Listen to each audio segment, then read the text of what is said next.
during this debate. He's joining us now just off the House floor. Representative Mike McCaul of Texas is the ranking member of the House Foreign Affairs Committee. Congressman, thanks so much for joining us. Thanks, Wolf. Thanks for having me. All right, so you voted against the resolution, but lawmakers who support reining in the president's powers, including some key Republicans in the Senate, for example, Rand Paul and Mike Lee, they say they're reasserting congressional authority. That's their responsibility. And just moments ago, Representative Matt Gaetz, a Republican from Florida, a strong supporter of the president, said this: "I represent more troops than any other member of this body. I buried one of them earlier today at Arlington. If our service members have the courage to fight and die in these wars, Congress ought to have the courage to vote for or against them. I'm voting for this resolution." Tell us why you disagree with Matt Gaetz. Well, I think the premise is flawed for the whole resolution. We are not engaged in active hostilities in Iran. I think if the president had responded, say, to the ballistic missile strike from Iran into Iraq and hit inside of Iran, clearly that would require an authorized use of military force. I would fully support that.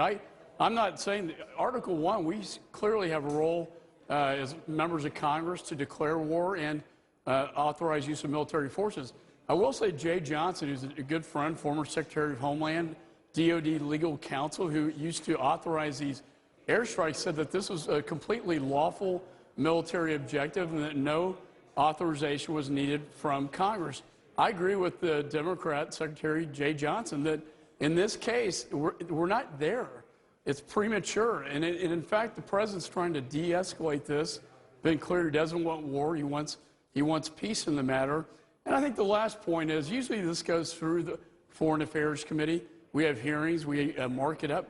Goes on the floor. The interesting thing about this is it's a non-binding resolution that will never go to the president's desk. So it's a bit of a charade because it will never have the force and effect of law. And I don't understand if they're that serious about it, why they wouldn't do a resolution that would go to the president. Well, if the Senate passes a resolution, and they got some different language, Senator Tim Kaine got some different language, but Rand Paul supports it right now. Mike Lee of Utah supports it. Let's say it passes the Senate, then comes back to the House and passes the House, then presumably it would go to the president for his signature.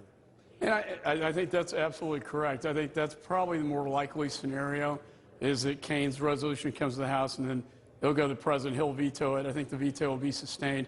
I think this was a very fascinating debate, Wolf. I don't know if you got to see it. We had a lot of veterans speak on the floor about what Soleimani did. He killed 600 Americans, wounded thousands of Americans on the battlefield, the Gold Star mothers. And a lot of these members of Congress now, we have a veteran generation coming in from the Iraq War, spoke about their personal experiences. And, we took out a designated terrorist under the Obama administration with an authorized strike, both by Article 2 of the Constitution and also the 202 authorization. Well, let me ask you this, Congressman. Let's say this crisis does escalate, that the Iranians continue to attack various U.S. targets inside Iraq, and then the president decides to retaliate by going after some of those bases inside Iran. Would that require a new resolution, authorization for the use of military force by Congress before he would be allowed to do so? Absolutely, and I actually stated that on the House floor.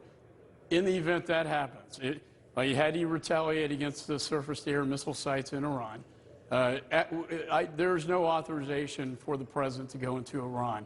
And Congress does have a role in terms of declaring war. And I would argue that the president would have to come to the Congress to get that authorization. Very interesting. Representative Mike McCaul, thanks so much for joining us. Thanks, Wolf. All right, coming up, Iran's missile strikes may be just the beginning. We have new details of